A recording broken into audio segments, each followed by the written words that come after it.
ഈ കൂട്ടത്തിൽ ഒരു ചാപ്റ്റർ പഠിച്ചിട്ടില്ലെങ്കിലും നിങ്ങൾക്ക് എ പ്ലസ് ഉണ്ടാവും. ഏതാണ് ചാപ്റ്റർ എന്നുള്ളത് നോക്കാൻ വേണ്ടിയിട്ട് welcome back to Organise. It's me Vadakan. It's me, Akhil. അപ്പൊ നമ്മൾ ഇന്ന് വന്നിട്ടുള്ളത് നമ്മുടെ ഓണം എക്സാമിന് മാത്തമാറ്റിക്സിൽ ഏതൊക്കെ ചാപ്റ്റേഴ്സ് പഠിച്ചു പോകണം.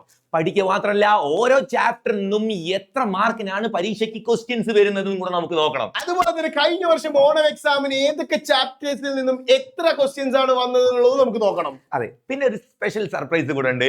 ഈ കൂട്ടത്തിൽ ഒരു ചാപ്റ്റർ പഠിച്ചിട്ടില്ലെങ്കിലും നിങ്ങൾക്ക് എ പ്ലസ് ഉണ്ടാവും. ഏതാണ് ചാപ്റ്റർ എന്നുള്ളത് നോക്കാൻ വേണ്ടിയിട്ട് ഈ വീഡിയോയുടെ അവസാനം വരെ കാണാൻ ശ്രമിക്കുക മക്കളെ. അപ്പൊ നമുക്ക് ആദ്യമായിട്ട് ഈ ചാനൽ കാണുന്ന പിള്ളേരുണ്ടെങ്കിൽ നിർബന്ധമായിട്ടും ചാനൽ സബ്സ്ക്രൈബ് ചെയ്യാൻ മറക്കരുത്.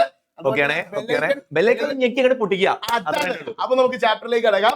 മാത്തമാറ്റിക്സിൽ നമുക്ക് പഠിക്കാനുള്ളത് വളരെ സിമ്പിൾ ആയിട്ട് നമുക്ക് അല്ലെങ്കിൽ വളരെ ഫസ്റ്റ് ആയിട്ട് നമുക്ക് പഠിക്കാനുള്ളതും വളരെ ഈസി എന്ന് പറയാൻ പറ്റുന്ന ഒരു ചാപ്റ്ററുമാണ് അരിത്തമാറ്റിക് സീക്വൻസ്. അതിന്റെ മലയാളം എന്തായിരുന്നു സാറേ? സമാന്തര ശ്രേണി. അതാണ് നമ്മുടെ ഫസ്റ്റ് ചാപ്റ്റർ ആയിട്ട് നമുക്ക് പഠിക്കാനുള്ളത്. സെക്കൻഡ് ചാപ്റ്ററിലേക്ക് കടക്കുന്ന സമയത്ത് second chapter circles and angles. നിങ്ങൾക്ക് എല്ലാവർക്കും അറിയാം, വൃത്തങ്ങളും കോണുകളും സ്കോർ ചെയ്യാൻ പറ്റിയ ചാപ്റ്റർ ആണ് അത്. അതെ, ചിത്രം വരയ്ക്കാൻ കമ്പൽസറി ആയിട്ട് സാറിതാ ഇന്ന് പ്രൊഡിക്ട് ചെയ്യുന്നു 26ാമത്തെ ചോദ്യമായിട്ട് നിങ്ങൾക്ക് വരാൻ പോകുന്നത് ഈ പാഠത്തിൽ നിന്നുള്ള രണ്ടാമത്തെ പാഠത്തിൽ നിന്നുള്ള ഒരു ചിത്രമായിരിക്കും. അതിന് 5 മാർക്കും ആയിരിക്കും. ഞാനും 5 ഉറപ്പിച്ചു. അത് പറ്റൂല. കമ്മിങ് ബാക്ക് മൂന്നാമത്തെ ചാപ്റ്റർ. ഫസ്റ്റ് ചാപ്റ്ററിന്റെ കണ്ടിന്യൂഷൻ ആയിട്ടുള്ള നമ്മുടെ chapter arithmetic sequences and it's algebra. സമാന്തര ശ്രേണിയും ബീജഗണിതവും എന്ന് പറയുന്ന മൂന്നാമത്തെ ചാപ്റ്ററിലേക്ക് കടക്കുന്നു. ശേഷം നമുക്ക് നാലാമത്തെ chapter mathematics of chance. Simple chapter ആണ്, പക്ഷേ പബ്ലിക് എക്സാം പോലെയല്ല. ഓണം എക്സാമിന് ആ ചാപ്റ്റർ നല്ല വെയിറ്റേജ് ഉണ്ടാവും. ഒരുപാട് മാർക്കിന് ക്വസ്റ്റ്യൻസ് വരും. നമ്മൾ ശ്രദ്ധിക്കേണ്ട ഒരു വിഷയം എന്ന് വെച്ചാൽ പബ്ലിക് എക്സാമിന് വെയിറ്റേജ് കുറച്ച് കുറഞ്ഞ ചാപ്റ്റർ ആണ് മാത്തമാറ്റിക്സ് ഓഫ് ചാൻസ് എങ്കിൽ കൂടി നമ്മുടെ ഓണം എക്സാമിന് അത്യാവശ്യം വെയിറ്റേജ് ഉള്ള ഒരു ചാപ്റ്റർ ആണ്. ഇമ്പോർട്ടന്റ് ആണ്.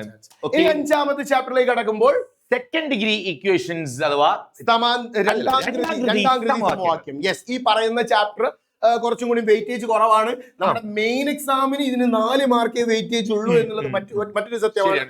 യെസ്, അപ്പൊ നമുക്ക് മൂവ് ചെയ്താലോ? ഇതാണ് എല്ലാവരും കാണാൻ ആഗ്രഹിക്കുന്ന അല്ലെങ്കിൽ അറിയാൻ ഇഷ്ടപ്പെടുന്ന ആഗ്രഹിക്കുന്ന ആ ഒരു പോയിന്റ്സ്. ഇതാണ് കഴിഞ്ഞ വർഷം ഓണം എക്സാമിന് അരിത്തമെറ്റിക് സീക്വൻസിൽ നിന്നും വന്നത് 18 മാർക്കിനുള്ള ചോദ്യമായിരുന്നു. ഒരു ചാപ്റ്റർ 18 മാർക്ക്. 6 ചോദ്യങ്ങളാണ് ആ ചാപ്റ്ററിന് ചോദിച്ചത്. 6 ചോദ്യങ്ങൾ.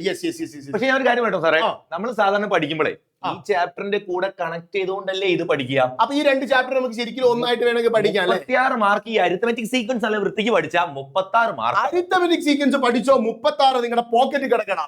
യെസ്, ദാറ്റ് ഈസ് 5 ചോദ്യങ്ങളാണ് കഴിഞ്ഞ വർഷം അവിടെ നിന്ന് വന്നത്. മൊത്തം 11 ചോദ്യങ്ങൾ രണ്ടും കൂടി മിക്സ് ആയിട്ട് വന്നു. അതിന്റെ കൂടെ ഈ ഒരു കുഞ്ഞു ചാപ്റ്റർ ഈ 22 മാർക്കിന് ചോദിച്ച രണ്ടാമത്തെ ചാപ്റ്റർ കണ്ടോ? അതിൽ 22 മാർക്കില് ആംഗിൾ കാണുന്നതും ചിത്രം വരയ്ക്കുന്നതും കൂടെ തന്നെ മക്കളെ 15 മാർക്കിന് മുകളിലെത്തും. പരിപാടി പിന്നെ പ്രൂവ് ചെയ്യുന്ന ക്വസ്റ്റ്യൻ അല്ലേ, കുറച്ചൊരു ബുദ്ധിമുട്ടുണ്ടാവാം പ്രൂവ് ചെയ്യുന്ന ക്വസ്റ്റ്യൻ.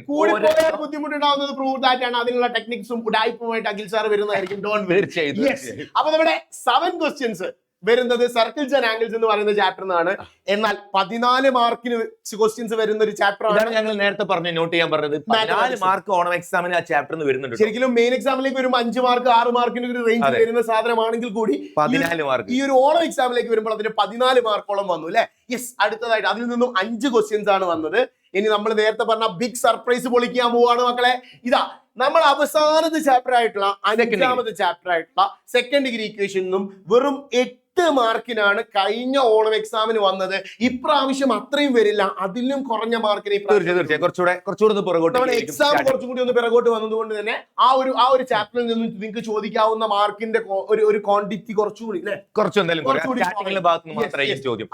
കഴിഞ്ഞ വർഷം തന്നെ 8 മാർക്കിനെ ചോദിച്ചുള്ളൂ. ഈ വർഷം പഠിച്ചില്ലെങ്കിലും നമുക്കൊന്ന് കണക്കൂട്ടി നോക്കാം എത്ര മാർക്ക് ഉണ്ടാവുന്നത്. എ പ്ലസ് കിട്ടൂലേ? 18 കൂടെ നേരത്തെ 36 അതിന്റെ കൂടെ 46 56 58 58 10 68 4 കൂടെ 72 മാർക്ക് കിട്ടാൻ 72 മാർക്ക് മതി. അവസാനത്തെ ചാപ്റ്റർ ഇല്ലാതെ തന്നെ 72 മാർക്ക്. കഴിഞ്ഞ വർഷത്തെ പേപ്പറാണ് സാറേ. ഈ വർഷം അതിലും സെക്കൻഡ് ഡിഗ്രി ഇക്വേഷനിൽ ക്വസ്റ്റ്യൻ ചോദിക്കാനുള്ള പ്രോബബിലിറ്റി ചാൻസ് എന്ന് പറയുന്നത് കുറവാണ്. അപ്പൊ ഈ 4 ചാപ്റ്ററിന് തന്നെ 75 മാർക്കോളം ക്വസ്റ്റ്യൻസ്, അത്രയും മാർക്കോളം ക്വസ്റ്റ്യൻസ് ഉണ്ടാവാനുള്ള ചാൻസസ് ഉണ്ടെന്നാണ് പറഞ്ഞു വരുന്നത്. സോ നമ്മള് അങ്ങനെ ഈ ഒരു കാര്യങ്ങളൊക്കെ വളരെ കൃത്യമായിട്ട് കുട്ടികളോട് ഷെയർ ചെയ്തിട്ടുണ്ട്. ഇതുപോലത്തെ അടിപൊളി അപ്ഡേറ്റ്സിനായിട്ട് RKSSLC എന്ന് പറഞ്ഞ ഈ ഒരു ചാനൽ സബ്സ്ക്രൈബ് ചെയ്ത് നമ്മുടെ കൂടെ തന്നെ നിൽക്കാൻ വേണ്ടി ശ്രമിക്കുക. നമ്മൾ ബൈ പറഞ്ഞാലോ? ഓക്കെ, നമുക്ക് ഇന്നത്തെ ബൈ പറയാം. Akhil signing off from Organise. Bye, see you later.